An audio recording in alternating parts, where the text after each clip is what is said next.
La comunicación es tan importante que es, según la Kabbalah, y esto lo mencioné hace algún tiempo, la segunda forma de crear que existe.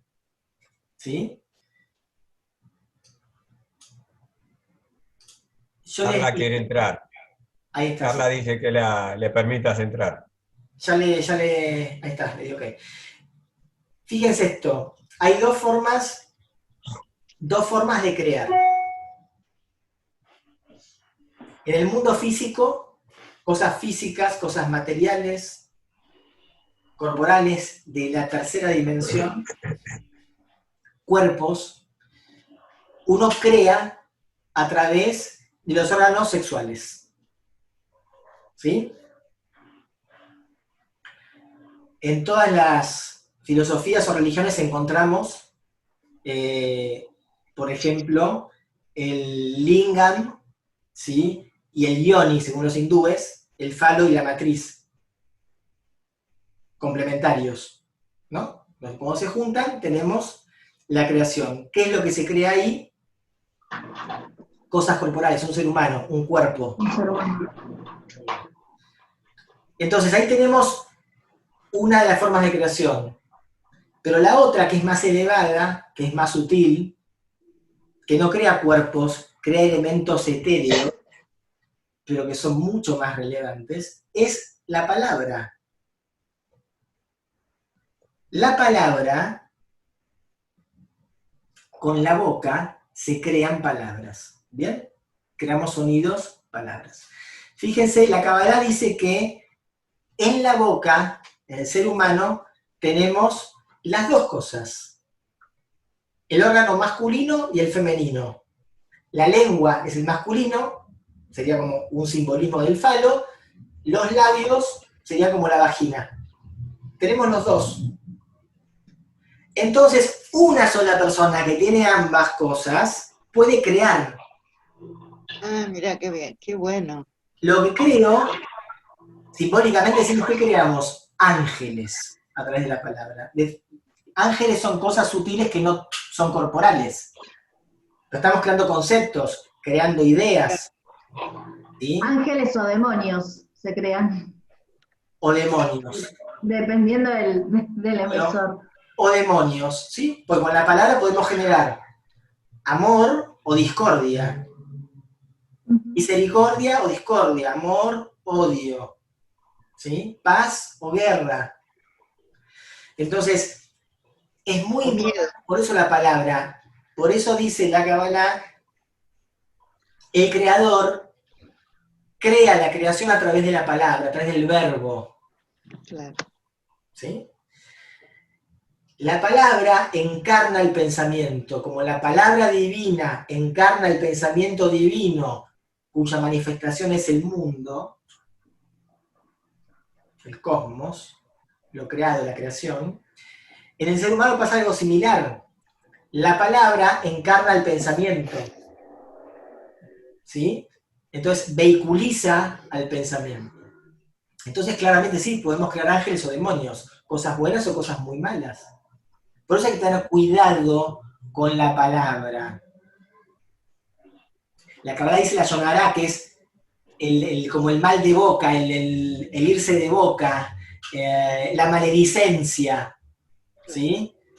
Es muy peligrosa, hay que cuidar la lengua, porque es muy peligroso.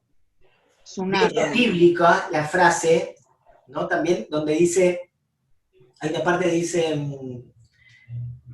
a Jesús que le pregunta algo así como, si no era peligroso comer alimentos impuros para la religión judía estamos hablando, ¿no? Alimentos impuros, y él contesta algo así como,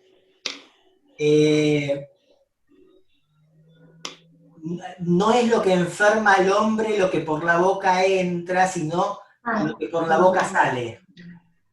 Las palabras. Palabra. ¿Sí?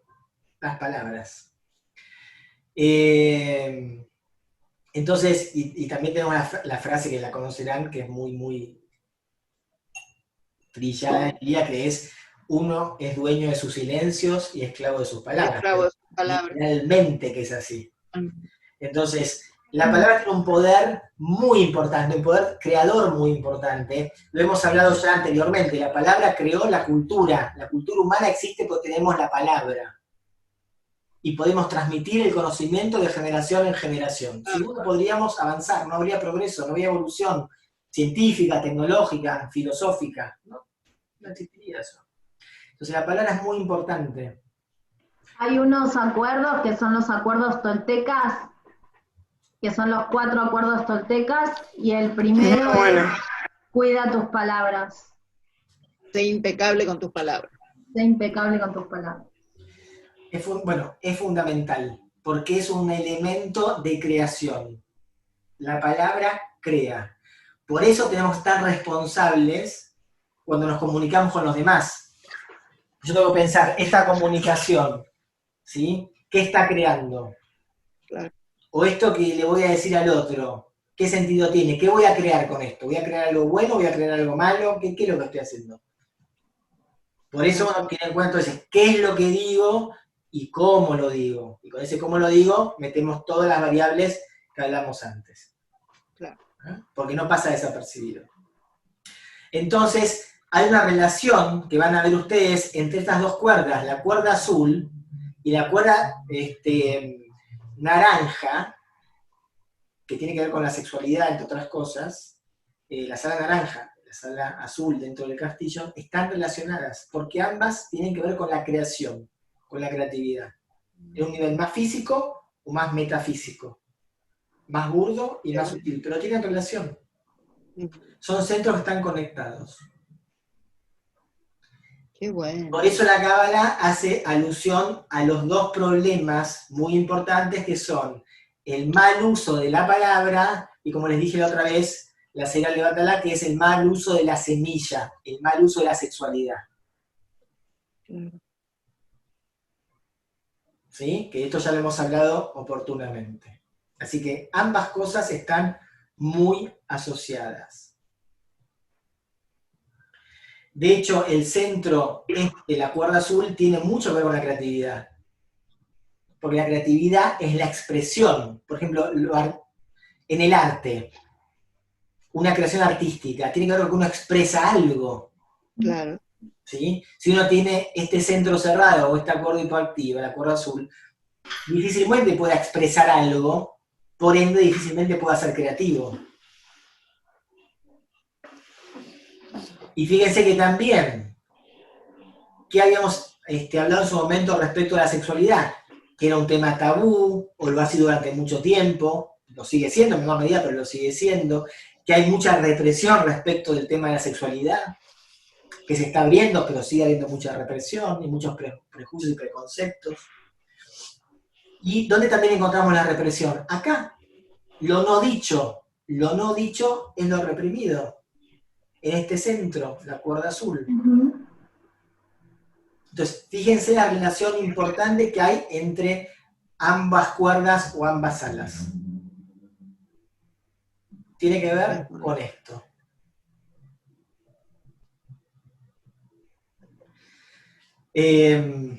Por ende, si está relacionada, yo tengo que interpretar que, como ya les he dicho en alguna oportunidad, esto es como lo del castillo es como una escalerita, que vamos de abajo hacia arriba, escalón por escalón, sala por sala, porque de hecho cuando recorremos el castillo vamos subiendo. Estas salas que son circulares, en realidad son como una espiral, es una espiral ascendente que vamos subiendo, vamos a terminar arriba en la cima de la torre central del castillo.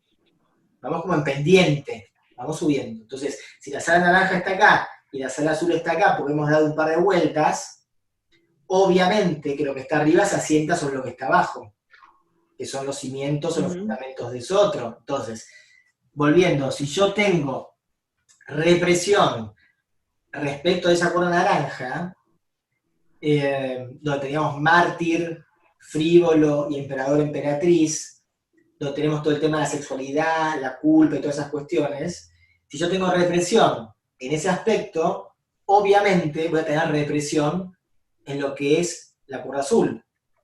Voy a tener energías reprimidas que van a impedir que yo exprese mis sentimientos, que yo exprese mis deseos, que yo exprese lo que quiero, o que yo me exprese artísticamente.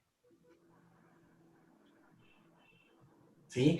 O va a impedir, como les dije antes, la comunicación interna, esa represión. Que en mi consciente se pueda comunicar con el subconsciente y que se pueda comunicar a su vez con el supraconsciente. Bueno, todo eso va a estar como cortado o dificultado. Ujú. Cuando el psicoanálisis habla de el arte, lo toma en el sentido de sublimación de la libido. Tomar el impulso sexual y elevarlo, llevarlo a fines no sexuales, fines superiores, digamos, más abstractos, quiero decir. ¿Sí?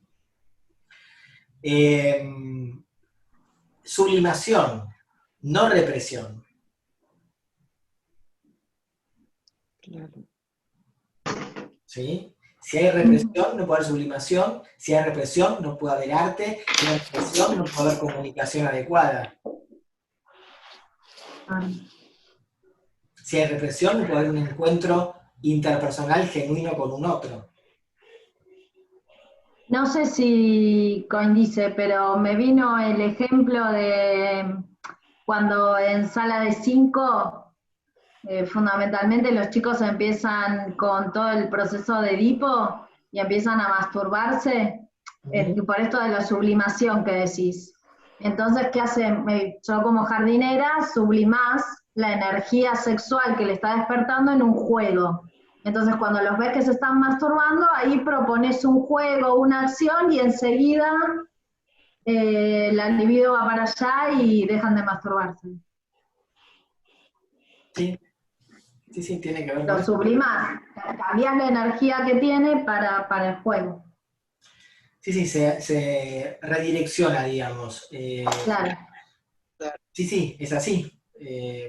Es una etapa, bueno, la etapa edípica, ¿no? Bastante como compleja. Pero es condición necesaria que esos impulsos sexuales infantiles de alguna manera entren en un periodo de latencia para que ese niño pueda desarrollar la cultura, pueda aprender en el colegio, ¿sí? Y pueda incorporar, a ver, lo que llamamos el super yo, o sea, las reglas, las normas, ¿sí? Lo que no se debe hacer, lo que se puede hacer, ideal del yo, ¿no? Valores a los cuales tender, y a su vez las normas que hay que cumplir.